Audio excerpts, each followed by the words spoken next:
आदरणीय Facebook live हेरेर बसिरहनुभएका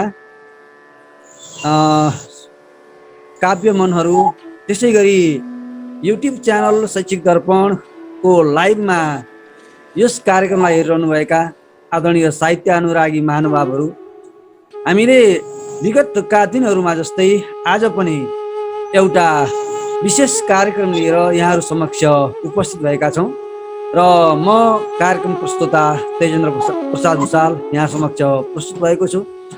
हामीले विगत केही दिनदेखि युट्युब च्यानल शैक्षिक दर्पण र रेडियो सेफर्ड FM 89.2 मेगाहर्जबाट नियमित रूपमा साहित्य र साहित्यमा पनि विशेष गरी छन्द कवितामा कलम चलाउने सर्जकहरूलाई कार्यक्रममा आमन्त्रण गर्ने र उहाँहरूका चाहिँ रचनाको सन्दर्भमा अथवा चाहिँ सिर्जनाको सन्दर्भमा चाहिँ उहाँबाट प्राप्त अनुभवहरू, अभ्यासहरूको बारेमा यहाँहरूलाई सुसूचित गराउने र त्यसै गरी उहाँहरूबाट कवि मनहरूबाट सिर्जना गरिएका कविताहरूको रचना वाचन सुनेर मनोरञ्जन प्राप्त गर्ने चाहिँ यो नियमित कार्यक्रम लिएर उपस्थित भइरहेका छौँ र आज हामी काव्यिक यात्राको 29औं पाइलामा छौँ। अर्थात् यसभन्दा अगाडि हामीले 28 जना कविहरूलाई यहाँहरू समक्ष प्रस्तुत गरिसकेका छौँ र विभिन्न काव्य क्षेत्रमा प्राप्त ती अनुभवहरूलाई चाहिँ हामीले चाहिँ समेट्ने प्रयत्न गरेका छौँ।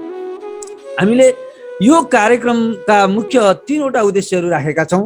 पहिलो उद्देश्य भनेको चाहिँ काव्य सिर्जनामा लागेका चाहिँ कविहरू, कविज्यूहरू जसले चाहिँ विभिन्न विषयवस्तुलाई समेटेर चाहिँ कविता मार्फत सन्देशहरू सम्प्रेषण गर्नुभएको छ। ती सन्देशहरूलाई चाहिँ आम सरोकारवाला पक्षहरूलाई ती सन्देशहरू सम्प्रेषण गर्ने हाम्रो प्रमुख उद्देश्य हो। त्यसै गरी अर्को उद्देश्य भनेको कुनै निश्चित चाहिँ भूगोलमा, कुनै निश्चित समुदायमा अथवा समूहमा आफूलाई स्थापित गरिसक्नु भएको कविहरूलाई चाहिँ उहाँहरूको पहिचान गर्ने र उहाँहरूको चाहिँ त्यो कवित्व, उहाँको चाहिँ त्यो सिर्जनालाई चाहिँ हामीले चाहिँ आम यो सञ्चार माध्यम मार्फत चाहिँ आम श्रोता तथा दर्शकहरू समक्ष प्रस्तुत गर्ने चाहिँ हाम्रो दोस्रो उद्देश्य हो भने तेस्रो उद्देश्य भनेको भर्खरै चाहिँ काव्य यात्रा प्रारम्भ गर्नुभएका नवसर्जकहरूलाई प्रेरणा प्रदान गर्ने चाहिँ हाम्रो उद्देश्य हो। यी 3वटा उद्देश्यहरूमा केन्द्रित रहेर चाहिँ हामीले यो कार्यक्रम नियमित रूपमा सञ्चालन गर्दै आइरहेका छौँ र आज चाहिँ हाम्रो यस कार्यक्रममा एकजना कवि हुनुहुन्छ, नवसर्जक हुनुहुन्छ, उहाँ हुनुहुन्छ सुलभ अधिकारी। सुलभ अधिकारी पेसाले अहिले चाहिँ विद्यार्थी हुनुहुन्छ। उहाँले चाहिँ शिक्षण अहिले चाहिँ अध्ययन कार्यमा हुनुहुन्छ, इन्जिनियरिङको विद्यार्थी हुनुहुन्छ। काठमाडौँ युनिभर्सिटी कलेज अफ इन्जिनियरिङमा अहिले अध्ययन गर्दै हुनुहुन्छ र एउटा इन्जिनियरिङको चाहिँ विद्यार्थी भएर पनि उहाँले चाहिँ विगत केही समयदेखि छन्दमा कविता सिर्जना गरेर आम पाठकहरू समक्ष आफ्ना कविताहरू सम्प्रेषण गरेर चाहिँ कविता मार्फत विभिन्न समसामयिक विषयहरूमा चाहिँ सन्देश सम्प्रेषण गर्ने र अझै नयाँ सर्जकहरूलाई यस क्षेत्रमा चाहिँ आकर्षण गर्ने एउटा मोडरेटरको रूपमा, एउटा चाहिँ व्यक्तित्वको रूपमा चाहिँ आफूलाई स्थापित गरिसक्नु भएको छ। आउनुहोस् सबै दर्शक श्रोताहरूको तर्फबाट आदरणीय कवि सुलभ अधिकारीलाई स्वागत गरौँ। यहाँलाई हार्दिक स्वागत छ हाम्रो यस कार्यक्रममा। हार्दिक धन्यवाद छ तेजेन्द्र बुवा। मैले पृष्ठभूमिमा पनि अलिकति कुरा राखिसकेँ र यही पृष्ठभूमिमा केन्द्रित रहेर हामीले चाहिँ हाम्रो चाहिँ आजको चाहिँ अन्तरङ्ग संवादलाई अगाडि बढाउनेछौँ। यसभन्दा अगाडि कवि सुलभ अधिकारीको बाल्यकालको बारेमा चाहिँ थोरै हाम्रा चाहिँ आम यहाँका चाहिँ पाठक, श्रोता, दर्शकहरूलाई चाहिँ बाल्यकाल र चाहिँ माध्यमिक तहसम्मको अध्ययनको सन्दर्भमा चाहिँ अलिकति त्यो यात्राको बारेमा चाहिँ जानकारी गराइदिनुको लागि म हार्दिक अनुरोध गर्दछु। हार्दिक धन्यवाद छ बुबा। अब बाल्यकालका कुरा गर्ने हो भने चाहिँ मेरो बाल्यकाल सामान्य रूपमै बित्यो, भनौँ न निम्न मध्यम वर्गीय परिवार नै भन्दा हुन्छ। हाम्रो परिवार अब त्यस्तै नै छ र सानो बाल्यकाल हाँस्दै खेल्दै रमाउँदै यही तराईका फाँटमा, होइन, तराईका सुन्दर समथर भूभागमा चाहिँ कहिलेकाहीँ विभिन्न प्रकारका खेलहरू खेलेर बित्यो, रमाइलो साथ बित्यो। र मैले मेरो कक्षा 10सम्मको एसईसम्म चाहिँ यही मेरै बर्दगार 10 नवलपरासीको विद्यालय ग्लोबल एकाडेमीबाट चाहिँ मैले एसएलसीसम्मको अध्ययन गरेको थिएँ। त्यसपछि 11-12 पढ्नको निमित्त म काठमाडौँ धाउनु पर्यो र काठमाडौँ चाहिँ मैले प्रसादी एकाडेमीमा पढिसकेपछि अहिले भने bachelor Kathmandu university school of engineering धुलीखेलमा अध्ययनरत छु। यसरी नै भनौँ न। अब यहाँ अहिले इन्जिनियरिङको अध्ययन गर्दै हुनुहुन्छ, साहित्य सिर्जनामा पनि लागिरहनु भएको छ। यहाँलाई सम्झना छ यहाँको चाहिँ ममा पनि एउटा चाहिँ कवित्वको चाहिँ एउटा चाहिँ क्षमता ममा पनि रहेछ भन्ने कुराको चाहिँ अनुभूति यहाँले कुन समयमा कहिले गर्नुभयो, त्यसको अलिकति पृष्ठभूमि बताए। हजुरले सोधे अनुसार चाहिँ भनौँ न ममा कवित्वको भावना आउला भन्ने मलाई कुनै रूपमा पनि भनौँ न त्यस्तो खालको विश्वासै थिएन भन्दा पनि हुन्छ। म सानै थिएँ। मैले छन्द कविता चाहिँ कति वर्ष भन्दाखेरि चाहिँ कक्षा 7मा पढ्दाखेरि प्रथम छन्द कविता लेखेको थिएँ। तथापि धेरै गल्तीहरू भने थिए त्यसमा। मेरो नजिकैको एउटा हजुरबाले मलाई सामान्य छन्दको सूत्र भनौँ न ह्रस्व दीर्घको मात्र नियम सिकाउनु भएको थियो। तर ममा त्यसरी कविता म लेख्नेछु, कवितातिर लाग्नेछु भन्ने चाहिँ मलाई कुनै रूपमा पनि भनौँ न भित्री रूपमा मलाई त्यस्तो अनुभवै थिएन। तर हाम्रो मावलका हजुरबा हुनुहुन्थ्यो। हजुरबा चाहिँ प्रकाण्ड ज्योतिषी र विद्वान पनि हुनुहुन्थ्यो। उहाँले चाहिँ मलाई के भन्नुहुन्थ्यो भन्दाखेरि चाहिँ पछि गएर तिमीले नेपाली साहित्य संस्कृति विचारप्रति चाहिँ तिम्रो धेरै आस्था बढ्नेछ भन्नुहुन्थ्यो कि। अब भनौँ न र बुवा आफै पनि कविता लेख्नुहुन्थ्यो। उहाँबाट नै मेरो सायद प्रेरणा पनि हो र उहाँको देहान्त पश्चात नै मैले कविता लेख्न थालनी पनि गरेको थिएँ। ठ्याक्कै उहाँको देहान्त भएको भनौँ न 2-3 महिनापछि एकाएक म आफै कविता लेख्न थालेँ, जुन चाहिँ बुवाले लेख्ने गर्नुहुन्थ्यो। म आफैलाई पनि थाहा छैन कि मैले कविता लेख्छु भन्ने। भित्र मनबाट भन्ने हो भने चाहिँ मैले कविता पनि त्यति इन्ट्रेस्टै थिएन। अनि हाम्रो धर्म संस्कृतिप्रति पनि त्यति मलाई रुचि केही पनि थिएन। जब हजुरबाले चाहिँ आफ्नो भविष्यवाणी त गरेर गइसक्नु भएको थियो, तर पनि मलाई त्यो भविष्यवाणीमा पनि विश्वास लागेको चाहिँ थिएन। तर जब बुवाको देहान्त भयो, हजुरबुवाको देहान्त पश्चात चाहिँ एकाएक 2 महिना नै नबित्दै मैले आफै कविता लेख्न थालेँ। त्यसपछि हाम्रो धर्म संस्कृति विचार परम्परा रीतिथिति चालचलन प्रति अत्यन्त बढी आकर्षण बढ्दै गयो र अहिले पनि त्यो यात्रा निरन्तर चलिरहेको छ। स्वाभाविक रूपमा अब हाम्रा प्रेरणाका सबै कार्यहरूका सन्ततिका चाहिँ सबै कार्यका चाहिँ प्रेरणाका स्रोत भनेका हामी सबैका चाहिँ प्रेरणाका स्रोत भनेका हाम्रा अभिभावकहरू नै हुनुहुन्छ। चाहे उहाँ चाहिँ जीवित रहेको अवस्थामा रहनु भएको होस् अथवा चाहिँ उहाँ दिवंगत भइसकेको अवस्थामा रहनुहोस्, हामीलाई हाम्रा सबै कार्यहरूको चाहिँ प्रेरणा उहाँहरूबाट चाहिँ प्राप्त भइरहनेछ। र एउटा सुखद पक्ष यहाँले बुबाको चाहिँ देहान्त पश्चातको चाहिँ यहाँको अन्तरङ्ग चाहिँ क्षमता प्रस्फुटन भयो। एउटा दुःखद पक्ष यहाँले चाहिँ यहाँको चाहिँ त्यो क्षमतालाई चाहिँ यहाँका चाहिँ बुबाले चाहिँ अनुभूत गर्न सक्नु भएन जीवित अवस्थामा। यो दुःखद पक्ष पनि रह्यो। तर सुखद पक्ष भनेको चाहिँ बुबाको चाहिँ देहान्तले पीडित त्यो चाहिँ दुःखद मनबाट चाहिँ प्रस्फुटित कविताहरू ले चाहिँ अहिले चाहिँ साकार रूप प्राप्त गरेको छ। अब मैले चाहिँ यहाँबाट चाहिँ करिब प्रारम्भिक चरणमा चाहिँ लेखिएका कविताहरू मध्येको कुनै एउटा कविता हाम पाठक श्रोताहरूलाई यहाँका पाठक श्रोताहरूलाई चाहिँ श्रवण गराउने एउटा योजना हुन्छ। प्रारम्भिक भन्नुभयो, मैले अब सुरुको प्रारम्भमा त मैले अब भनौँ न सूत्र मात्र मिलाउने खालको पनि लेखेँ। अब हजुरलाई चाहिँ मैले त्यही कक्षा 7मा पढ्दाखेरिको एउटा कविता चाहिँ पक्कै सुनाउने छु। र त्यो कविता मेरो लागि मैले हाम्रो आफ्नो बुबाको निम्ति लेखेको थिएँ। मेरो बुबा अझै पनि अब मलाई मेरो दिमागमा यहाँ मोबाइलमा कतै त छैन त्यो कविता, र कता छ त्यो पेपर पनि मलाई थाहा छैन। थोरै चाहिँ याद छ, म त्यो भन्ने छु। सुरुको कविता थियो, बुबा शीर्षककै थियो र मदिरा छन्दको थियो। धर्म र कर्म सुमार्ग हिँडु शिव झैँ भुवनेश्वर देव बुबा मान पवित्र र प्रेम अपार छ ईश्वर पालक हो नि बुबा सागर नील अनन्त त्रिलोक पुरै नभझुक्त छ आकाश नै स्वर्ग छ तुच्छ बुबा हजुरै शिव छुन्छु म ढोक्छु चरण कमलै सक्दिन भन्न गणेश बुबा म त केवल सर्वत प्रेम कवि हुन्छु न तस्मक श्रेष्ठ गुरु वर सूर्य निझुक्छ फिका छ रवि ज्ञान र सिद्ध बुबा पृथ्वी भर पालक जीवनदायक हो प्यार प्रशस्त मनैत विशाल छ सर्वहितायक नायक हो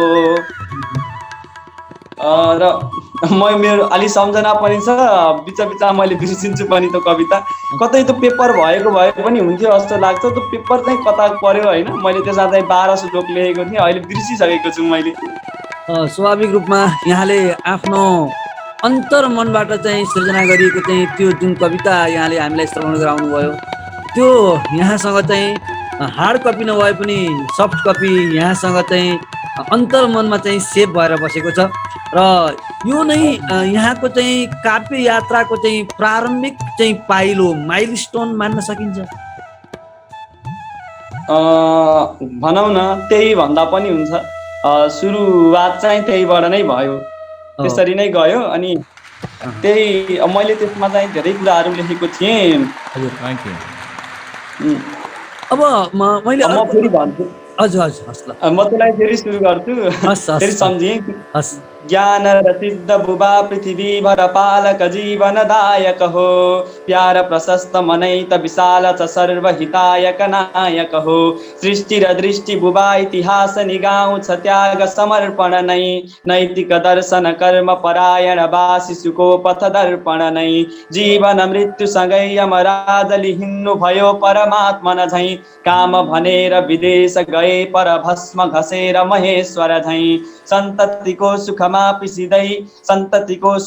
पिसिदै अनि प्राण भुली कति स्वर्ग पुगे दशरथ झैँ सही पुत्र वियोग निबाध्य हुँदै परधाम पुगे दशरथ झैँ सही पुत्र वियोग निबाध्य हुँदै परधाम पुगे श्री हरि विष्णु स्वरूप स्वयं तल भारत वंशक राम झुके श्री हरि विष्णु स्वरूप स्वयं तल भारत वंशक राम झुके कृष्ण र बुद्ध झुके अखिलेश्वर मानवले उनलाई पुजे भ्रष्ट भयो किन मानव आज त मार्दछ काट्दछ है जगमा वृद्ध भनेर त सम्पत्ति खान्छन् ईश्वर लान्छन् आश्रममा आदरणीय विराट धुरन्धर शाश्वत ईश्वर शीर्षरूप ज्ञानत सञ्चित सुन्दर ज्ञानत सञ्चित कुण्ठित कुञ्चित बाकति मार्मिक दार्शनिक ज्ञानत सञ्चित कुण्ठित कुञ्चित बाकति मार्मिक दार्शनिक शिक्षक दीक्षक झैँ मधुसूदन चालक पारथ अर्जुनम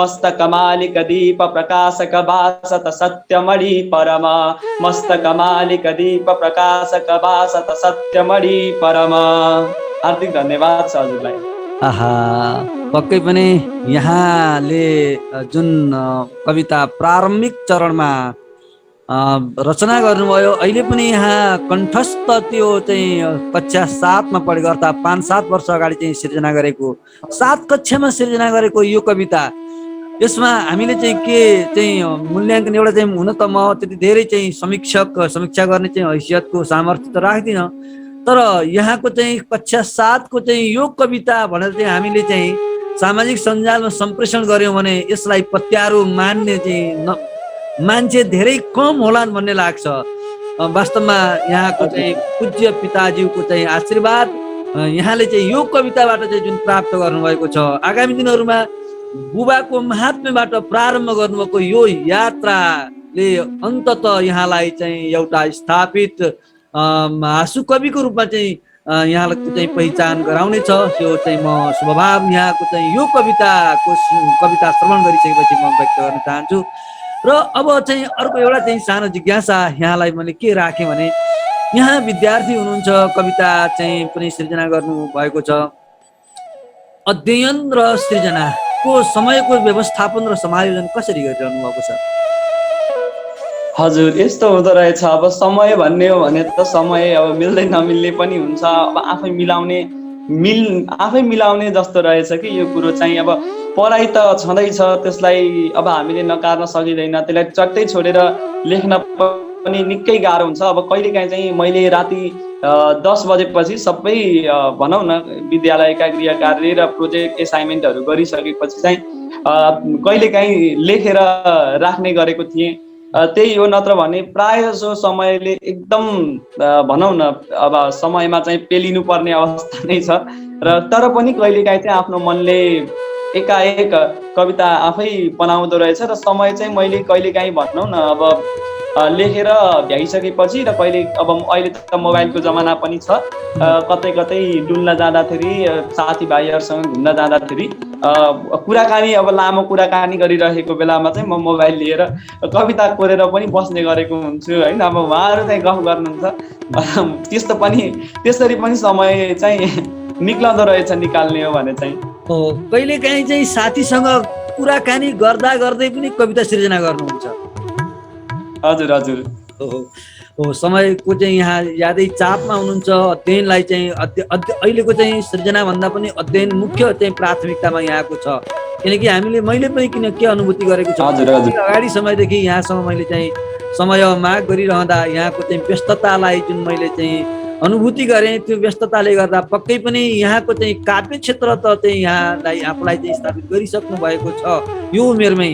तर यहाँको चाहिँ अध्ययनले पनि आफ्नो चाहिँ विद्यार्थीको चाहिँ यो जुन अध्ययनको समय छ, यसले पनि आफ्नो उत्तर जीवनमा पनि चाहिँ यहाँलाई चाहिँ स्थापित गराउने छ। यो पनि मैले चाहिँ कामना गरेँ अहिले यहाँ समक्ष। अब अर्को एउटा कविता सुनौँ। हुन्छ, आज अर्को कविता अहिलेकै भनौँ न भर्खरै जुन फेसबुकमा मैले अब भेटेँ, अब त्यही नै यहाँ वाचन गर्दै गर्दै जानेछु। आज मैले हिजै भर्खरै हे देवकोटा तिमी भनेर लेखेको थिएँ, त्यही कविता हजुरहरूको समक्ष सुनाउँछु। र यो छन्द शार्दूल विक्रीडित रहेको छ। र यो कविता भने अहिले नै लेखिएको हो, हालसालैको, किनकि दशमी पूजाको दिन पनि आउँदैछ। मैले यसरी सुरु गरेँ। चारैतर्फ उमङ्ग उज्ज्वल प्रभा, देवत्व हाँस्दै थिए लक्ष्मी पूजनको पवित्र दिनमा माणिक्यै जन्मिए। तिम्रो जन्म भयो र काव्य नदमा नाचिन् यहाँ कि जिमी, अर्बौं पुण्य गर्यौ अजस्र गतिमा। हे देवकोटा तिमी भाषाका भगभाव भास्कर भयौ, भाषाका भगभाव भास्कर भयौ। भावार्थ भण्डारक नेपाली मनमा सुरम्य कविता, सत्काव्य अन्वेषक कोर्यौ काव्य कथा कलात्मक कवे। कोर्यौ काव्य कथा कलात्मक कवे, हे ज्ञान का पारखी हाम्रो प्राण र आत्मा हौ मुलुकको। हे देवकोटा तिमी हाम्रो प्राण र आत्मा हौ मुलुकको। हे देवकोटा तिमी लेख्यौ सत्य सदैव सात्विकपना, साहित्य संसारमा माया प्रेम दया र मानवपना। धेरै महाकाव्यमा भाषा वाङ्मयका पार निधि हे स्वच्छन्दताका कवि। भाषा वाङ्मयका पार निधि हे स्वच्छन्दताका कवि। मार्कण्डेय समान छौ अमर झैं, हे देवकोटा तिमी तिम्रा काव्य कथा निबन्ध रचना आदित्य झैं चम्किला। लेखिथ्यौ फाट हिमाल लाख गिरिका, शब्दावली बानकिला।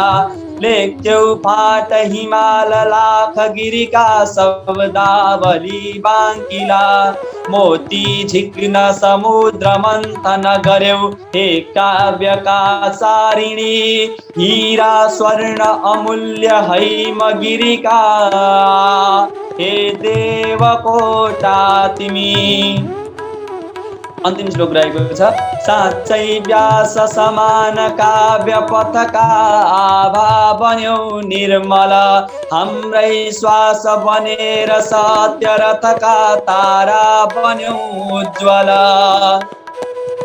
तिम्रो भौतिक देह छैन तिम्रो भौतिक देह छैन तर छौ सत्काव्य सौदामिनी हाम्रा मस्तकमा डुल्यौ हृदयमा हे देवकोटा तिमी हाम्रा मस्तकमा डुल्यौ हृदयमा हे देवकोटा तिमी हे देवकोटा तिमी। हार्दिक धन्यवाद सबैलाई। धन्यवाद।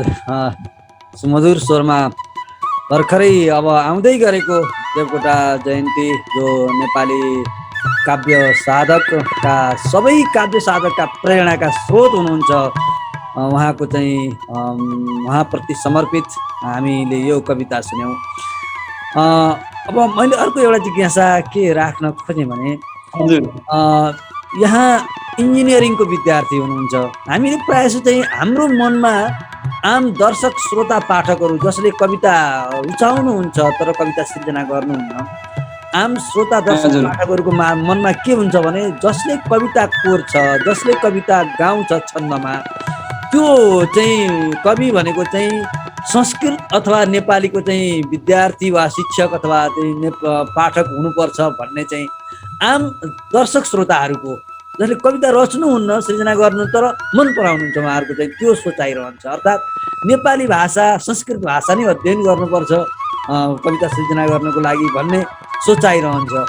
तर यहाँ इन्जिनियरिङको विद्यार्थी हुनुहुन्छ सायद माध्यमिक तहमा चाहिँ 100 पूर्णाङ्कको अथवा चाहिँ नेपाली भाषा पढ्नुभएको होला कहिलेकाहीँ लाग्दैन भाषाको कारणले गर्दाखेरि चाहिँ मेरो काव्य क्षमतामा चाहिँ थोरै अवरोध भयो अथवा नेपाली संस्कृतिको चाहिँ अध्ययनले अझै राम्रो गर्न सक्ने होला भन्ने त्यस्तो कहिलेकाहीँ अनुभूति हुँदैन?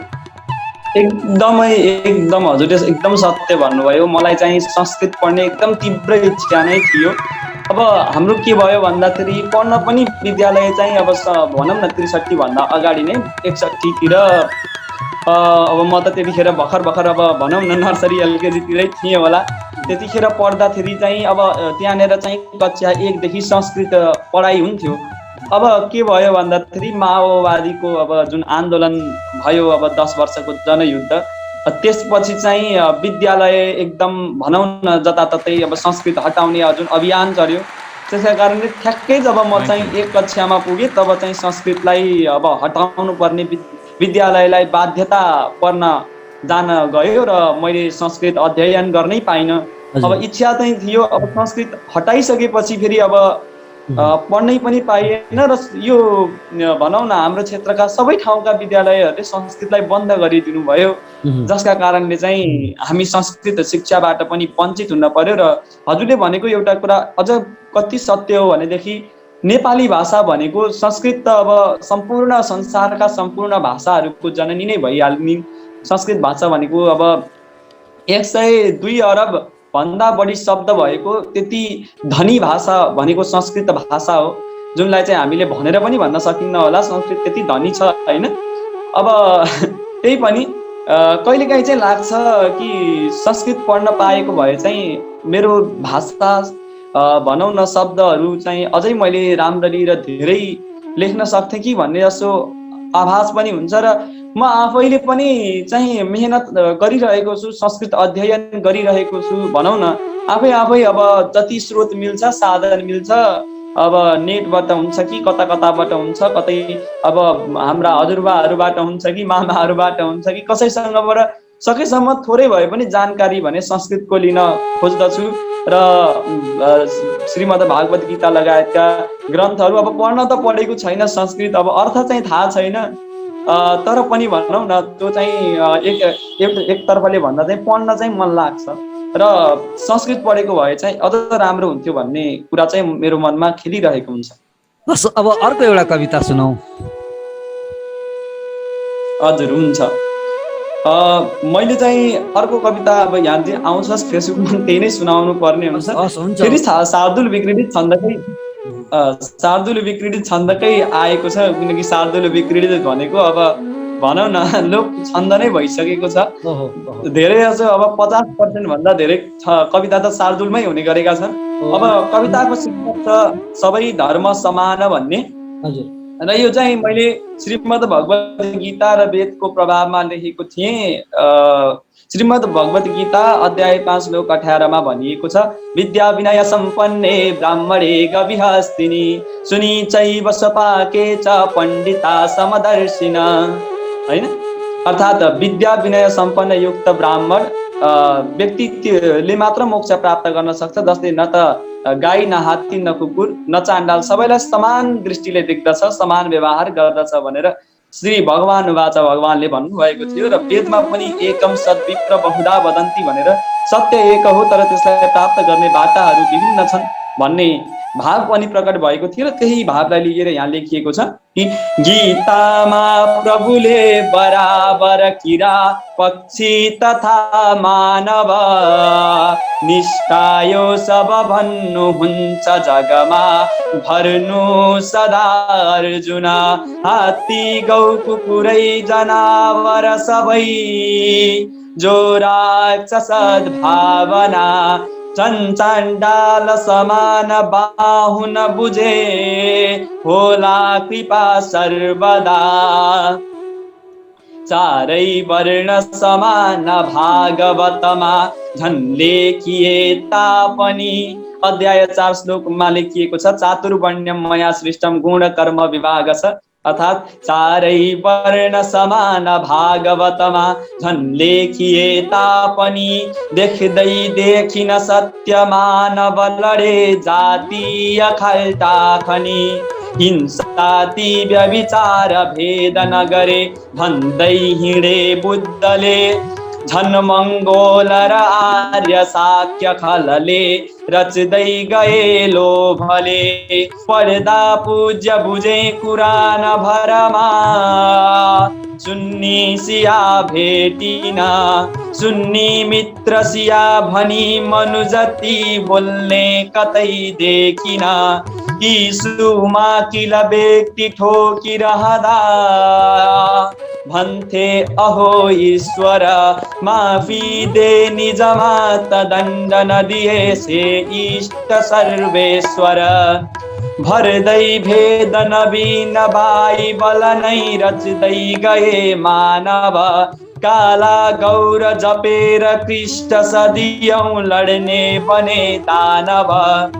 बोल्दा यो अपराध हो यदि भने रेटुन्न घाँटी उनी। बोल्दा यो अपराध हो यदि भने रेटुन्न घाँटी उनी। हो यो झुट भने सुदर्शन झिकी मारुन् मलाई हरि। हो यो झुट भने सुदर्शन झिकी मारुन् मलाई हरि। मान्छे माछ विभेद धर्म सबमा सत प्रेम छन् आखिर।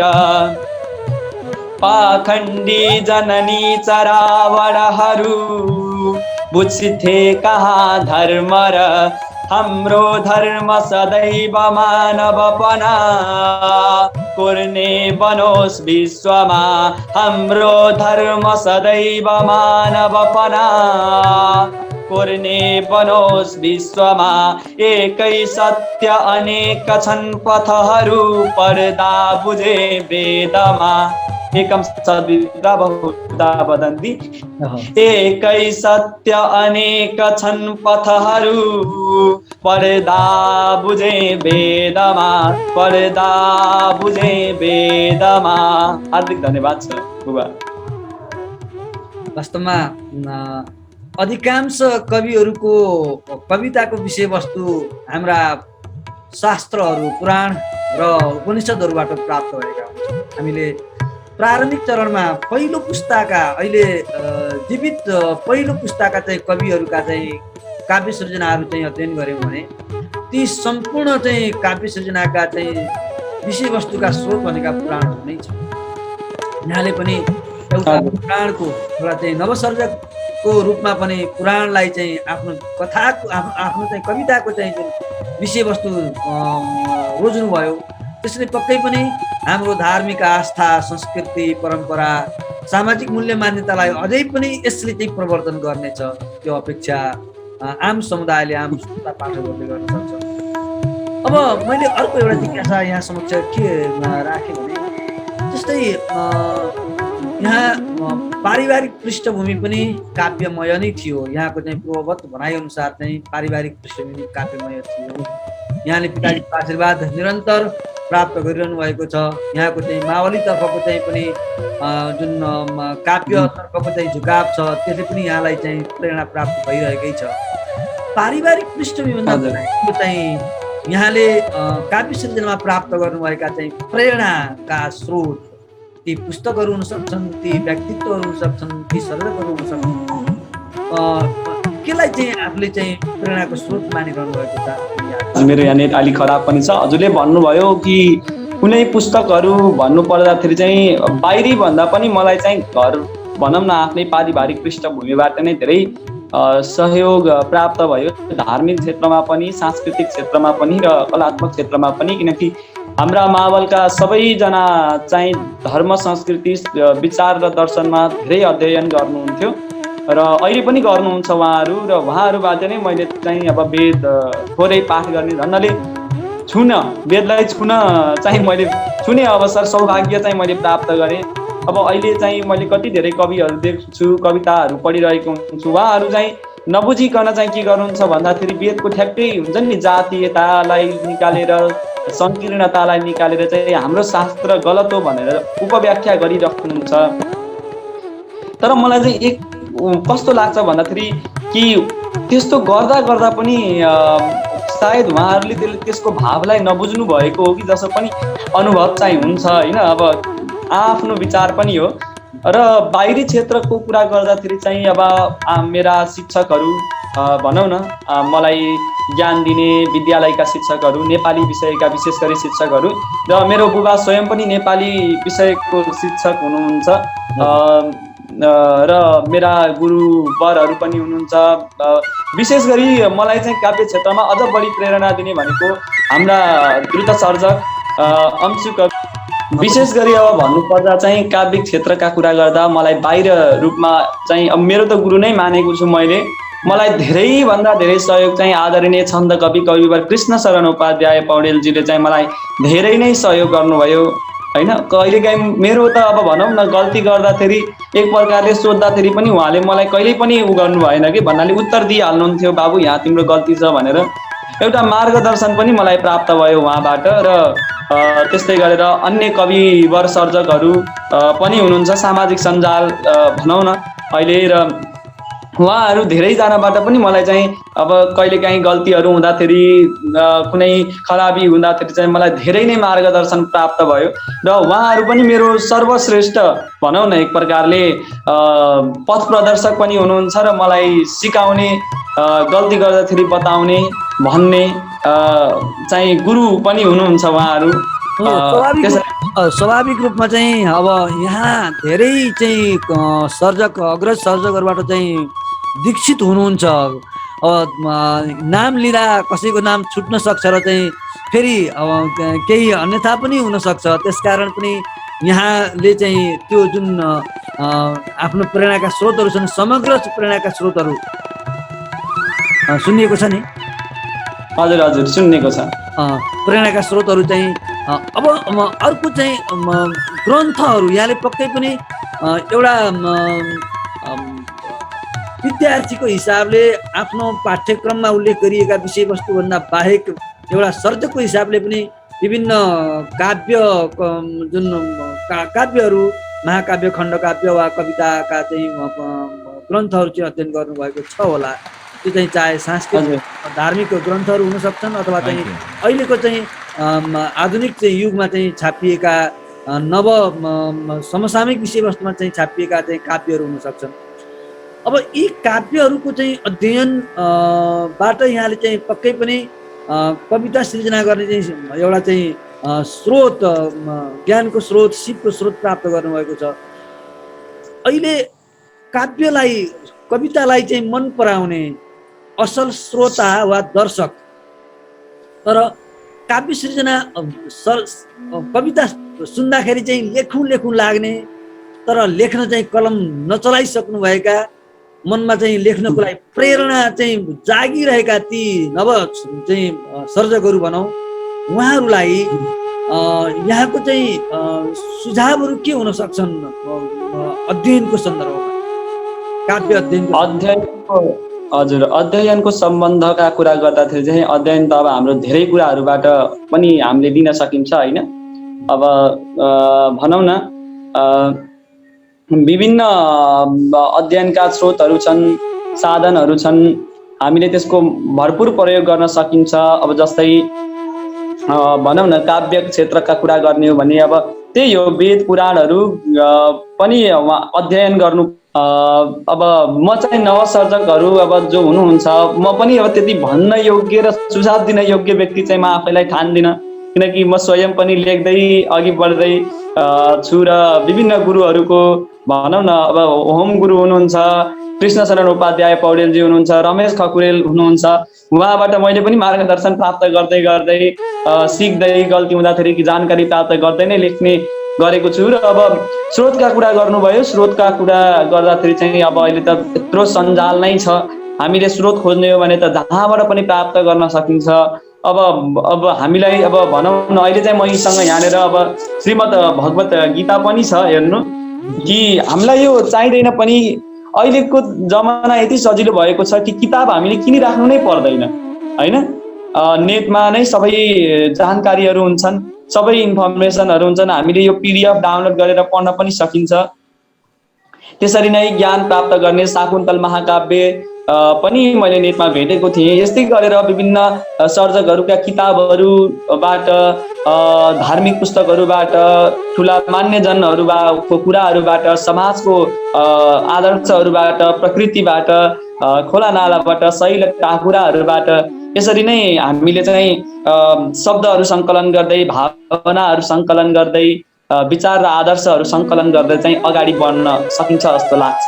र नवसर्जकहरूले चाहिँ भनौँ न विशेष गरी अब म आफैले पनि भोगेका हुनाले चाहिँ के लाग्छ भन्दाखेरि सकेसम्म अध्ययन गरेर त्यसलाई चाहिँ भनौँ न गुरुहरूको सहयोग लिएर हुन्छ कि सहायता लिएर हुन्छ कि उहाँहरूका रचनाहरू, आफूभन्दा अग्रजहरूको रचनाहरू पढ्दै त्यस्तै गर्दै गर्दै सिक्ने हो भने चाहिँ सजिलो हुन्छ जस्तो लाग्छ। अब एउटा कविता सुनाऊ, त्यसपछि अर्को जिज्ञासा म के राख्ने पक्षमा छु भने यहाँ विद्यार्थी हुनुहुन्छ, कविताको चाहिँ सृजना पनि गरिरहनु भएको छ। यहाँले प्रारम्भिक चरणमा जस्तै कक्षा 7, 8, 9मै चाहिँ कविता वाचन सृजना र वाचन गर्दाखेरिको चाहिँ अरू श्रोता पाठकहरूको प्रतिक्रिया चाहिँ सकारात्मक नकारात्मक कस्तो प्राप्त भयो भन्ने सन्दर्भमा अलिकति जिज्ञासा राख्नेछु। एउटा कविता सुनौ। हुन्छ हुन्छ। र मैले चाहिँ हजुरलाई मरुमा मातृभूमिमा भन्ने एउटा कविता रहेको छ र राष्ट्रभक्ति भावकै कविता रहेको छ। अब अहिले मैले यहाँ जे भेटेँ त्यही नै वाचन गरेँ। छन्द पञ्चचामर। हिमाद्रिका हिम प्रभा हिरण्य झै प्रकाशले, हिमाल हैमको हिस्सी हिमांशु हेर्छ हर्षले, पुनीत झै पहाडका पराग पूर्ण पङ्कज, पगाल्न पारखी परे पवित्र पोक्त पद्मज। मनज्ञमिष्ट माधुरी मथौ मिली मनोरम मधेश मृत्तिका मजा मनोज्ञमस्तमखन विदेह वेद व्यासको विशुद्ध वेद मन्त्रको बलिष्ठ वीर भूमिमा बन्यो विधान बुद्धको शिरस्थ शीर्ष शास्त्र की शशि प्रभा शिरोमणि सतल्य सत्य की सुधा सुधर्म सौम्य सारिणी पहाडले पियारले पिलाउँछिन् परस्पर प्रकृष्ट पंचगव्य की प्रवाहिनी पयोधर अरण्य ताल टाकुरा अनंत औ अगम्य झै अजस्र वेगले नदी अदम्य वत्सरुद्र झै धनाढ्य जीव जंतु कीर बोट वृक्ष की निधि अमूल्य दिव्य ओखति भडार छन् वनौषधि अपूर्व मुक्तिनाथ को प्रकांड देव भूमियो महेश पार्वती हुने प्रवीण धर्म भूमियो र जन्म दीप्ति पूर्व को प्रकाश पुण्य भूमियो असत्य सर्वनाशिने सुधर्म कर्म भूमियो असत्य सर्वनाशिने सुधर्म कर्म भूमियो किरात हिंदू बौद्धमा अनेक भित्र एकता विभिन्न जात भाष्यमा अगाध धेर मित्रता मिलाप मेल मित्र झै छ प्रेम भाव दिव्यता सफार शुद्ध नीर झै छ वैर भावहीनता रुदा मधेश कागरा रुमाल वंश पर्वत रुदा मधेश कागरा रुमाल वंश पर्वत हिमाल मुस्कुराउँदा पहाड घुल्छ सर्वत हिमाल मुस्कुराउँदा पहाड घुल्छ सर्वत करोड अर्ब शब्द की र भाव की दया निधि कवित्व काव्यकारिणी र कौमुदी कलानिधि कवित्व काव्यकारिणी र कौमुदी कलानिधि हजार लाख जन्ममा पसेर जीव कीटमा हजार लाख जन्ममा पसेर जीव कीटमा म बार बार जन्म यो लिऊँ जपी स्वदेशमा म बार बार जन्म यो लिऊँ जपी स्वदेशमा म देश भक्त राम झै बनेर सत्य भूमिमा बनेर सत्य भूमिमा छ एक मात्र चाहना मरुम मातृभूमिमा छ एक मात्र चाहना मरुम मातृभूमिमा मरुम मातृभूमिमा। धन्यवाद सबुआ। वास्तवमा त्यो देश प्रेम त्यो कविता मार्फत सम्प्रेषण गरिएका जुन देश प्रेमका भावहरू छन् त्यो देश प्रेमका भावहरूले हुन त अन्य विधामा पनि देश प्रेम पोखिएको छ, देश प्रेमका भावहरू व्यक्त गरिएका छन्, तर छन्दमा व्यक्त गरिएका देश प्रेमका भावहरूले चट्ट छुन्छ आम नेपालीहरूलाई। हजुर। अब मैले अघि जिज्ञासा पनि राख्ने चाहिँ कुरो गरेको थिएँ, प्रारम्भमा जब यहाँले चाहिँ कविता छन्दमा कविता लेख्नुभयो र चाहिँ कसैलाई सुनाउनु भयो, पक्कै पनि सुनाउनु भयो है, आफ्नो सिद्धान्तले त्यो बेलामा चाहिँ आम एउटा सानो कक्षा 7 को चाहिँ बच्चा कक्षा 7 मा पढ्दै गरेको जुन बेलामा अहिले हामीले चाहिँ अध्ययनको कुरा गर्ने हो भने कक्षा 7 मा अध्ययन गर्दै गरेका बच्चाहरूको पठन सिपको कुरा गर्ने हो भने पाठ्य पुस्तक राम्रोसँग चाहिँ अध्ययन गर्न नसक्ने चाहिँ आधा भन्दा बढी चाहिँ ससोर वाचन गर्न नसक्ने आधा भन्दा बढी विद्यार्थीहरू छ बच्चाको देख्छौँ। त्यो बेलामा कक्षा 7 को एउटा सानो केटो जसले चाहिँ राम्रोसँग लुगा पनि लगाउन जान्दैन, राम्रोसँग चप्पल जुत्ता पनि लगाउन जान्दैन, त्यो बेलामा चाहिँ सृजना गरिएका कविता यहाँले अरू कसैलाई सुनाउँदा यहाँलाई पृष्ठपोषण कस्ता प्रकारका चाहिँ पृष्ठपोषण प्राप्त भयो? सुरु मलाई चाहिँ गुरुवरहरूले मेरा विद्यालयका गुरुवरहरूले चाहिँ अब लेख्दाखेरि कहिलेकाहीँ चाहिँ तिमीले आफै लेखेको हो भनेर पनि प्रश्न चाहिँ गर्नुहुन्थ्यो होइन। अनि त्यही कक्षामा पनि अब मैले चाहिँ उहाँहरूले भनौँ न कक्षामा कार्य दिँदाखेरि क्लास वर्क भनौँ न एक प्रकारले दिँदाखेरि चाहिँ मैले त्यहाँ पनि नेपाली भाषामा जुन लेख्थेँ उहाँले त्यसको पनि प्रशंसा चाहिँ गर्नुहुन्थ्यो। र एकपटक कस्तो पनि भयो भन्दाखेरि 8, 9, 10 को लाई चाहिँ भनौँ न एक निबन्ध प्रतियोगिता थियो कि नमा जस्तै वक्तित्व प्रतियोगिता थियो, त्यसमा चाहिँ उहाँहरूले केही भन्नुपर्ने थियो। अनि हाम्रो नेपाली गुरुले चाहिँ हामीहरू तलकालाई पनि त्यसमा लेख भनेर चाहिँ दिनुभएको थियो, मात्र लेख्न भनेर। अनि मैले चाहिँ त्यो एकचोटि लेखेको थिएँ, अब त्यही अब भनौँ न एउटा गृह कार्य जस्तो मानेर उहाँले चाहिँ त्यो यति राम्रो मान्नु भएछ कि आखिर त्यही नै चाहिँ माथि गएर उहाँले 8 9 10लाई पनि सुनाउनु भएछ होइन। र यसरी नै लेख्नुपर्छ भनेर चाहिँ उहाँहरूलाई भन्नुभएको पनि थियो।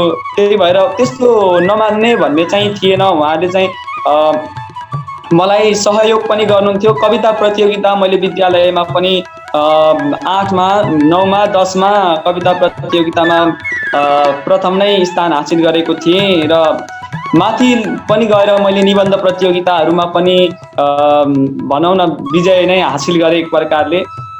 र काव्य क्षेत्रमा चाहिँ मलाई विशेष गरी त गुरुहरूले पनि धेरै सहयोग गर्नुभयो। आफ्नै विद्यालयका शिक्षकहरूले पनि मलाई धेरै सहयोग गर्नुभयो र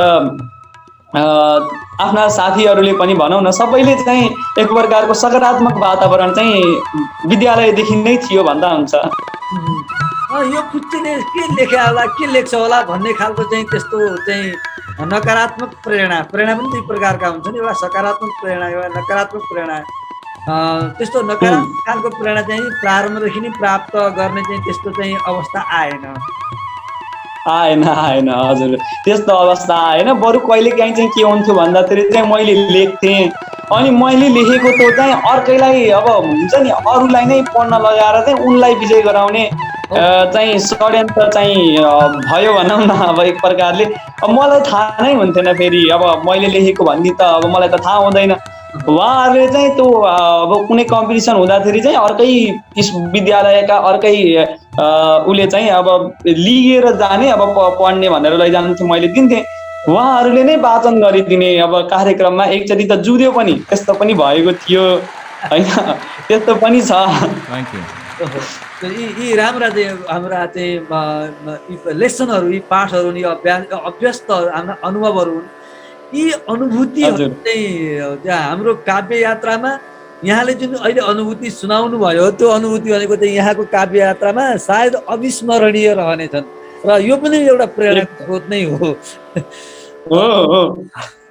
अब एउटा कविता सुनाऊ। हजुर, अब मैले चाहिँ भुजङ्ग प्रयात छन्दको एउटा कविता सुनाउँछु। यो पनि राष्ट्रिय अब नेपाललाई नै सम्बोधन छ। मैले चाहिँ त्यतिखेर ठ्याक्कै नेपालकै बारेमा चाहिँ भनौँ न 70-80 श्लोक चाहिँ लेखेको थिएँ। त्यसमा एउटा भुजङ्ग प्रयात छन्द चाहिँ फेसबुकमा हालेको थिएँ। त्यही नै अब आइहाल्यो, मैले त्यही नै वाचन गर्छु। छन्द भुजङ्ग प्रयात। नेपाल अनि म।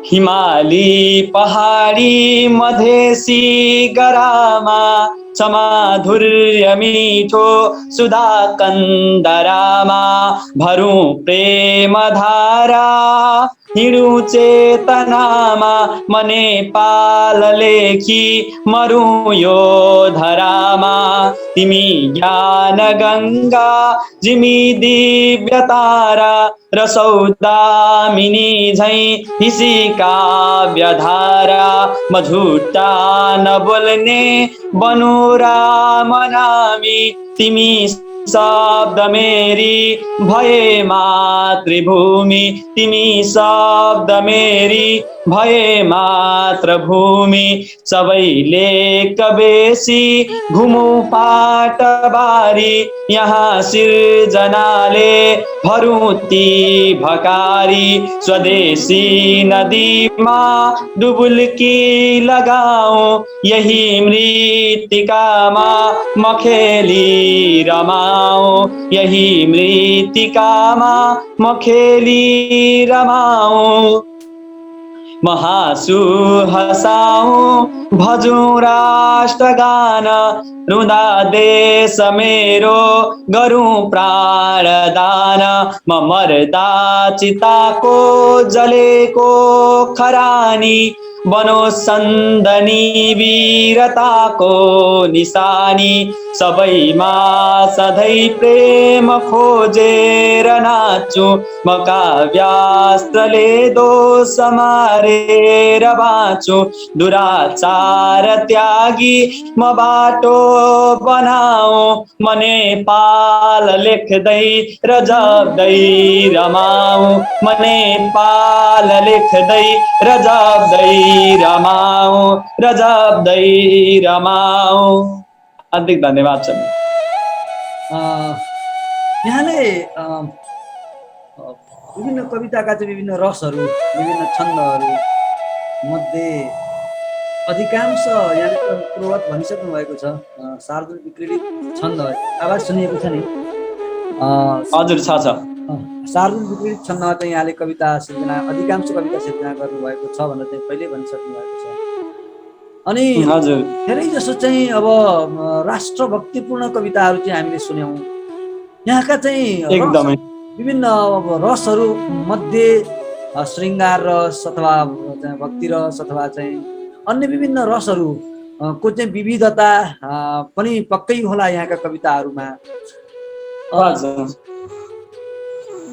अब प्रारम्भिक चरणमै छु भन्नुभएको छ, कुनै प्रकाशनको कुनै योजना केही बनाउनु भएको छ? हजुर अब यस्तो छ, अब लेख्न त लेखेर राखिएको पनि छ, अब प्रकाशनमा फेरि खर्च एकदम बढी छ भनौँ न। अब म जस्तो अब अझै मैले चाहिँ के सोचेको एकदम आफै प्रकाशन गर्ने, पछि अहिले चाहिँ लेखेर राख्ने, पछि अब समय मिल्दा आफै नै प्रकाशन गर्ने हैसियत भइसकेपछि त्यसरी नै प्रकाशन गरौँला भन्ने सोचमा चाहिँ बसेको छु। अहिले चाहिँ प्रकाशन सायद गरिँदैन होला। अब मैले यही सन्दर्भ जोडेँ, प्रकाशित कृतिहरू अब हामीले पाठकको चाहिँ एटिच्युड के त्यो रिडिङ एटिच्युड छ नि, जुन हजुर पठन मनोवृत्ति छ। अहिले त सामाजिक सञ्जालको जमाना छ। सामाजिक सञ्जालमा चाहिँ अब हामीले पनि हाम्रा चाहिँ सृजनाहरूलाई चाहिँ सामाजिक सञ्जालमा राख्छौँ। अब करिब करिब कसै कुनै पनि व्यक्तिका केही पनि कुराहरू गोप्य रहेनन् सामाजिक सञ्जालको कारणले गर्दाखेरि। सृजना गरेका कविताहरू पनि सामाजिक सञ्जालमा हामीले सृजना गरेको भोलिपल्टै पर्सिपल्टै चाहिँ अध्ययन गर्ने चाहिँ त्यो वातावरण चाहिँ पाउँछौँ। अब यो सामाजिक सञ्जालको कारणले गर्दा कृति प्रकाशनमा अलिकति प्रतिकूल वातावरण बनेको हो भन्ने लाग्छ यहाँलाई? अब भनौँ न, कतिपय चाहिँ यस्तो भयो कि मैले चाहिँ अब कविता चाहिँ अचल धेरै जसो सञ्जालमा आफै पनि हाल्न एकदम कम गर्न थालेँ। पहिला चाहिँ हाल्ने गरेको थिएँ, अहिले चाहिँ के भयो भन्दाखेरि चाहिँ त्यो कविता पुरै भनौँ न एक प्रकारले अर्कैले चाहिँ आफ्नै नाममा प्रकाशन गरिदिनु हुँदो रहेछ कि। अब त्यो चाहिँ एकदम ठुलो अब फेसबुकको बेफाइदा पनि हो। र फाइदाका कुरा गर्दाखेरि चाहिँ अब जस्तै कुनै अब नवसर्जकहरू जस्तै आदरणीय कविवर कृष्णशरण उपाध्याय, पौडेल, रमेश ककुरेल, होम सुवेदी बुवा लगायतका महान कविहरू अब जो त महासागरै हुनुहुन्छ रचनाहरूको, उहाँहरूको कविता पढेर हामीले पनि अब सिक्ने अवसर भने पाइएको छ। उहाँहरूको कविताबाट नै भनौँ न पढ्दै पढ्दै अब प्रभावित हुँदै हुँदै हामीले पनि लेखिएको त हो। तर कस्तो पनि हुँदो रहेछ भन्दाखेरि चाहिँ अरूले नै अब त्यो ठ्याक्कै श्लोक नै हुन्छ नि, अब भाव लिगेर भावलाई चाहिँ बुझेर, भाव त अब आफ्नो हुँदैन, भावलाई लिगेर जसले पनि रचना गर्न सक्नुहुन्छ, तर कविता नै ठ्याक्कै लाइन सेम टु सेम नै लिगेर चाहिँ आफ्नो रचनामा हालिदिनु हुँदो रहेछ। त्यो चाहिँ फेसबुकको एउटा एकदम बेफाइदा पनि हो। र अर्को कृति प्रकाशनको कुरो चाहिँ हुनसक्छ है, अब सञ्जालले गर्दाखेरि चाहिँ कृति प्रकाशन पछि परेको भन्ने चाहिँ हुनसक्छ। अब मैले चाहिँ अझै गरेको छैन प्रकाशन, मेरो त अब पछि नै छ। अहिले पढाइलाई नै महत्त्व दिउँ र त्यसपछि आफै पछि गरौँ भन्ने सोच छ। के अरे मैले चाहिँ यो जिज्ञासा किन राखेँ भने प्रकाशकहरूसँग पनि मेरो कुराकानी भएको थियो है। हजुर हजुर प्रकाशकहरूसँग कुराकानी हुँदाखेरि प्रकाशकहरूको चाहिँ भनाइ के छ भने अन्य विधाहरूको चाहिँ जुन पुस्तकहरूको बिक्रीको अवस्था छ त्योभन्दा चाहिँ छन्दका कविताहरूको चाहिँ बिक्रीको अवस्था चाहिँ तुलनात्मक रूपमा चाहिँ कम छ। ग्राहकहरूले चाहिँ एकदम कम हो। यसको चाहिँ कारण चाहिँ के कारण चाहिँ त्यस्तो लाग्छ यहाँलाई? यहाँको चाहिँ आजसम्मको अनुभूति अनुभवमा किन त्यस्तो हुन्छ? पाठकहरूको चाहिँ अन्य विधामा बढी चाहिँ पुस्तकको खरिद र चाहिँ अध्ययन, पुस्तकबाटै अध्ययन गर्ने, तर कविता चाहिँ सामाजिक सञ्जालमै चाहिँ अध्ययन गरेको भरमा चाहिँ सन्तुष्टि हुने र पुस्तकको खरिदमा चाहिँ रुचि नराख्ने अथवा चाहिँ प्रकाशित पुस्तकहरू बिक्री नहुने, कस्ट रिकभरी प्रकाशकको चाहिँ नहुने अवस्था छ, लेखकको नहुने अवस्था चाहिँ किन त्यस्तो हुन गएको होला यहाँको अनुमानमा? मलाई चाहिँ के लाग्छ भन्दाखेरि चाहिँ अब जस्तै गद्य कविताहरू एकदम बढी बिक्री हुन्छन् है, पुस्तक पनि। फेरि नराम्रो भन्न खोजिएको पनि होइन, राम्रै पनि लेख्नुहुन्छ। तर छन्द कविता, गद्य कविता, कुनै कुनै प्रायः जसो छन्द कविता भनौँ न, उत्कृष्ट हुँदा हुँदै पनि त्यो पुस्तकहरू चाहिँ खरिद भइरहेको छैन। त्यसको मुख्य कारण चाहिँ के हो भन्दा अहिले नेपाली जनमानसमा अब मेरै अब साथीहरूकै कुरा गर्ने हो भने, जस्तै मैले एउटा कविता लेखेँ भने मेरो त्यो कविता कसैले पनि बुझ्नुहुन्न त्यहाँ। किनकि हामी आफ्नै भाषामा यति धेरै कमजोर भइसक्यौँ, हामीलाई आफ्नै शब्दहरू नै थाहा छैन कि। अब अङ्ग्रेजी भाषाले एकदम बढी प्रभुत्व जमाइसकेको छ। गद्य कवितामा फेरि अङ्ग्रेजी भाषालाई पनि मिसाएर लेखिने गरिन्छ। अलि सरल भाषा हुन्छ र बुझिन्छ पनि। तर छन्द कवितामा अब छन्दको सूत्रले गर्दाखेरि पनि शब्द अलि संस्कृतका शब्दहरू र थोरै नेपाली जनमानसले भनौँ न अहिलेका, अब पहिलाकाले त बुझ्नुहुन्थ्यो होला, अहिलेका भनौँ न नवीन अब हाम्रो उमेरकाले चाहिँ अलि नबुझ्ने शब्दहरूको हामीले प्रयोग गर्नुपर्ने हुन्छ, जसले गर्दाखेरि चाहिँ त्यो रचना एकदमै कमजोर भयो कि। कमजोर हुने कारणले गर्दाखेरि भनौँ न, कमजोर नभई पनि हामी कमजोर भयौँ। त्यो रचनालाई बुझ्ने मान्छेहरू कमजोर भए कि।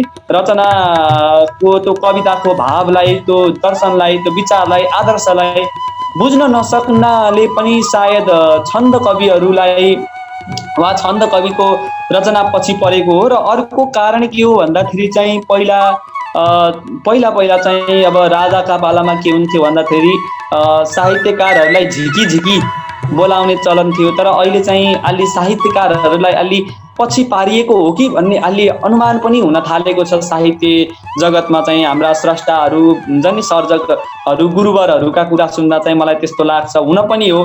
अब पहिला जस्तै अहिले पनि त लक्ष्मीप्रसाद देवकोटा, शिरोमणि लेखनाथ पौड्याल समानका, उहाँभन्दा कम होइन, समानका कविहरू त अझै पनि हुनुहुन्छ। तर हेर्नु न, उहाँहरूको नामै छैन। राज्यबाट पनि कुनै प्रकारको सुविधा दिएको छैन। कतिपय छन्द कवि यस्ता पनि हुनुहुन्छ जो उपचार नपाएर पीडित हुनुहुन्छ। उहाँसँग धनको यदि कमी छ तर पनि साधनामा निरन्तर लाग्नु भएको छ। त्यस्ता साधकहरूलाई चाहिँ राज्यले हेर्नुपर्ने हो। अब हाम्रो त्यस्तै पनि कि प्रकाशनमा यति धेरै खर्च पनि छ र साधकहरूले छन्द कविहरूको भनौँ न, विशेष गरी चाहिँ यही अर्थका कारणले गर्दाखेरि पनि उहाँहरू पछि हुनुहुन्छ। जबकि महाकाव्य जस्तो कुराहरू त राज्यले अलि सहयोग गर्नुपर्ने हो, किनकि राज्यको भाषाको कुरा हो होइन। अब राज्य स्तरबाट नै यसलाई अलि हेपिएको हो कि भन्ने पनि अनुमान जाएको छ। नत्र भने अब रमेश घकुरेल बुबाले फिजिक्सका किताबलाई छन्दानुवाद गर्नुभएको थियो। अब त्यस्ता व्यक्तित्वहरू भनौँ न, त्यस्तै अन्य पनि व्यक्तित्वहरू हुनुहुन्छ, उहाँहरूलाई राज्यले सम्मान गरेर अझै प्रोत्साहन गर्नुपर्ने कि अरू पनि किताबहरू त्यसरी छन्दानुवाद होस्, नेपाली भाषामै हामीले पढ्न पाइयोस् भन्ने भावना हुनुपर्ने। तर छैन। यहाँ अङ्ग्रेजी भाषालाई नै महत्त्व बढी दिन थालिएको छ। फेरि नदिनु भन्न खोजिएको पनि होइन, भनौँ न, एक प्रकारले चाहिँ बढी नै त्यसप्रति हामी सबै आक्रान्त भइरहेका हुनाले पनि सायद छन्द कविहरू पछि पर्नु भएको, उहाँहरूको रचना पछि परेको जसो मलाई लाग्दछ। राम्रो विश्लेषण। मेरो मनले चाहिँ जे भनिरहेको थियो, जे अनुमान गरेको थियो, यहाँको मनमा पनि सायद त्यही चाहिँ कुरा खेलिरहेको रहेछ। राज्यले विभिन्न क्षेत्रमा अनुदान दिने गर्छ। एउटा चाहिँ महाकाव्य सिर्जना गर्न चाहिँ प्रकाशनको निमित्त चाहिँ लेखकलाई, सर्जकलाई किन 1 पैसा अनुदान दिन सक्दैन? यो प्रश्न मैले सरकारवाला पक्षहरूलाई राख्ने नै छु। कुनै दिन चाहिँ संवाद गर्ने अवसर मिलेछ भने यो सन्दर्भमा। अब एउटा कविता सुनौ। हुन्छ। अब समयले पनि अब नेतो मार्न लागेको छ। म चाहिँ भर्खर गुरुहरूकै कुरा भयो, म गुरु शीर्षककै तोटक छन्दको एउटा कविता वाचन गर्नेछु। गुरु दुर्गुण दूषण शोषक हुन्, गुरु दीक्षक दिग्गज दर्पण हुन्, गुरु कल्मष कर्षक कारक हुन्, भव सागर का पनि तारक हुन्। समता समनीय शरण्य शशि, छटनी छरि छट छरेर छवि भय भञ्जन भस्म भयो भवमा जब हात पर्यो गुरुको शिरमा गुरु ज्ञान प्रदायक पुष्कर हुन् गुरु उज्ज्वल दिव्य दिवाकर हुन् सब दोष र दाग सुधारक हुन् गुरु चेतनका पनि दायक हुन् गुरु सर्जक हुन् गुरु रक्षक हुन् गुरु कृष्ण जसो जगनायक हुन् गुरु गुह्य गभीर गजेन्द्र गिरी जगका जनका जगदीश जुरी शिव विष्णु र ब्रह्म समान उनी शतबुद्धि प्रदायक सर्वगुणी मन लोभ र लालचले नभर गुरुको अब पूजन नित्य गर मन लोभ र लालचले नभर गुरुको अब पूजन नित्य गर। धन्यवाद छ बुबा। आदरणीय फेसबुक लाइभ हेरेर बसिरहनुभएका दर्शक श्रोता तथा काव्यका पाठक महानुभावहरू यहाँहरू भर्खरै चाहिँ हाम्रो फेसबुक लाइभमा जोडिनु भएको छ भने यहाँहरूले सुन्दै हुनुहुन्छ युट्युब च्यानल शैक्षिक दर्पण र शैक्षिक दर्पणको नियमित कार्यक्रम काव्यिक यात्रा।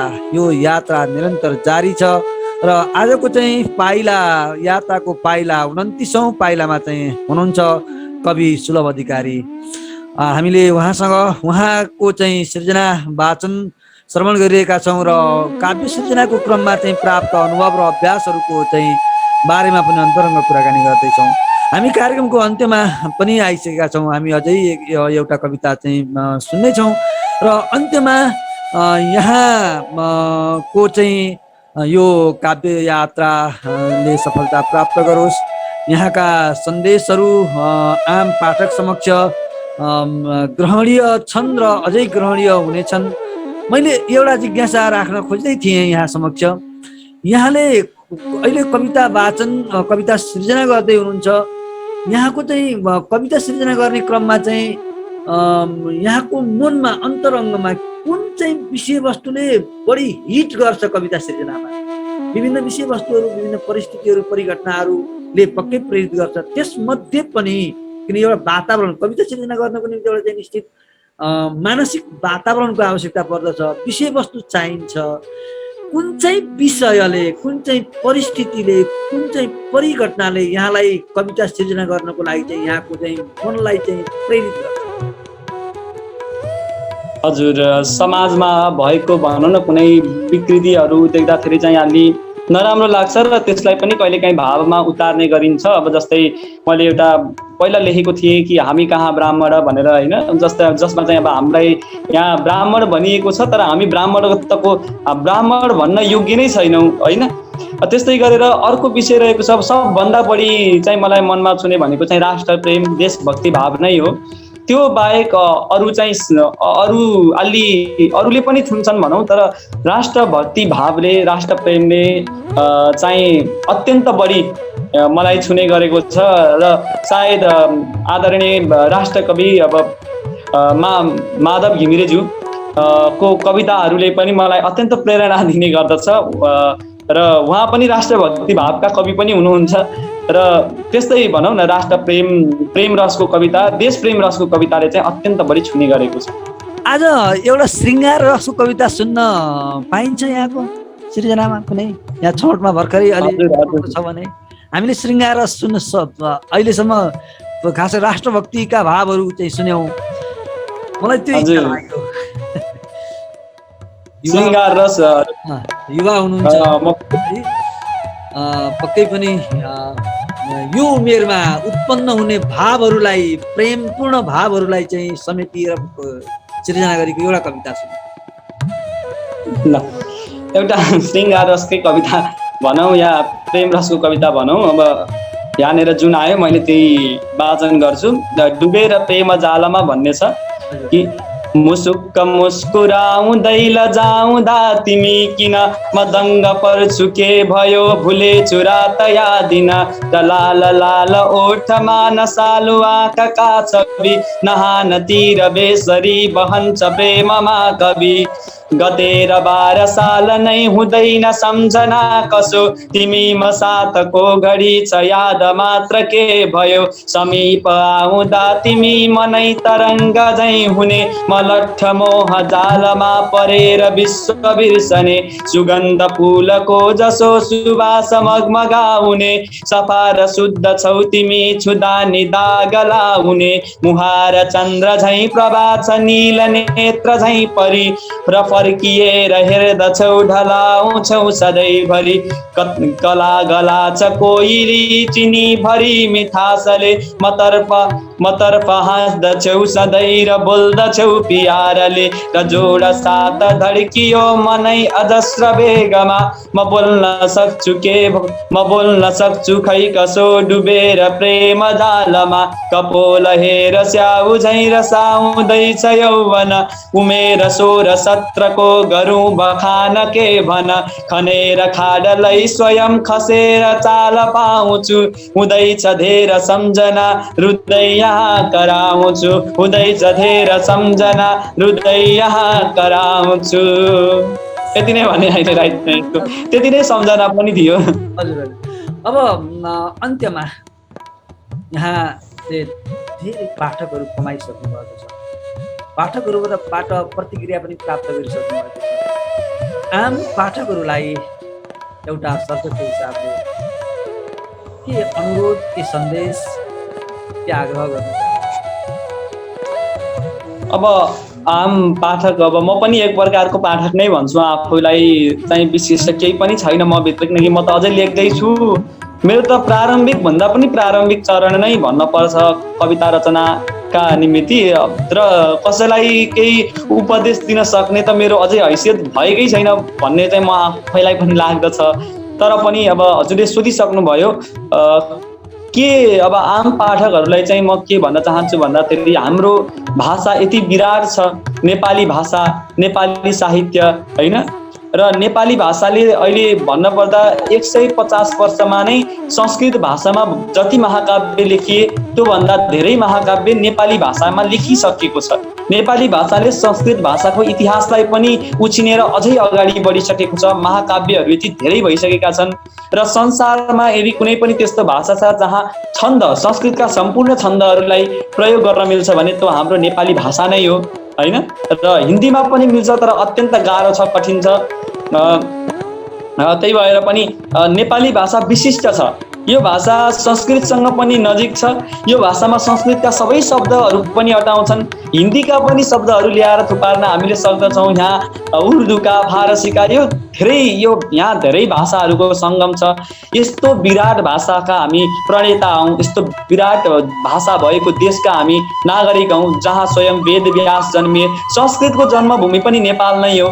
त्यस्तो विराट देशको, विशाल देशको हैन, संस्कृतिको, भाषिक देशको चाहिँ हामी नागरिक हुँदा हामी आफैले आफ्नै देशको भाषालाई चाहिँ यसरी अपमान गरिरहँदा, अन्य विदेशीको भाषालाई चाहिँ बढी चासो दिँदा, आफ्नै देशको संस्कृतिलाई बिर्सदा हैन, चाहिँ सायद हाम्रो आफ्नै मौलिकता पनि गुम्दछ। हामीले आफ्नै भाषालाई प्रेम गर्नुपर्छ, सम्मान गर्नुपर्छ, एक प्रकारको सद्भाव भाषाप्रति राख्नु पर्दछ। राज्य स्तरले पनि राख्नु पर्दछ, नागरिकले पनि राख्नु पर्दछ। अहिले चाहिँ हामी विशेष गरी के छ भन्दाखेरि भिसा पायो भने अमेरिका गइहाल्ने, क्यानाडा गइहाल्ने भनौँ न, अब जाने, अब त्यस्तो स्थिति छ हामीसँग। हामीहरू त्यस्तोमा रुचाइरहेका छौँ, त्यसप्रति हामी बढी आक्रान्त छौँ। त्यो होइन, जबकि हामीले हाम्रै देशको भाषालाई छोपेर, हाम्रै देशको संस्कृतिलाई छोपेर विदेशै गए पनि आफ्नो देश, हाम्रो देशको विदेशमा बस्ने सर्जकहरू पनि हुनुहुन्छ, यो देशलाई कति माया गर्नुहुन्छ, भाषाको उत्थानका निम्ति प्रयोग विभिन्न सहयोग पनि गर्नुभएको छ। अझ भन्ने हो भने त नेपाल सरकारले भन्दा विदेशमा बस्नुहुने दाजुभाइहरूले नेपाली साहित्यलाई उत्थानका निमित्त बढी सहयोग गर्नुभएको छ, राज्य स्तर भन्दा पनि। अब त्यस्तो स्थिति छ हामीसँग। तर पनि हामीले चाहिँ अब हजुरले पनि अघि उठाउनु भएको कुरा थियो कि छन्द कविताहरू किन चाहिँ पढिँदैन, बिक्री किन हुँदैन भन्ने कुरा जुन थियो।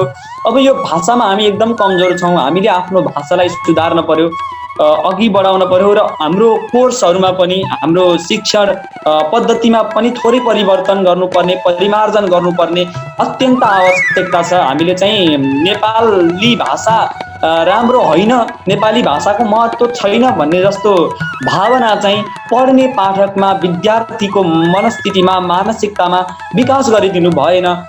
किनकि भाषाप्रति नै प्रेम भएन भने त्यो मान्छे नेपाल बस्दैन।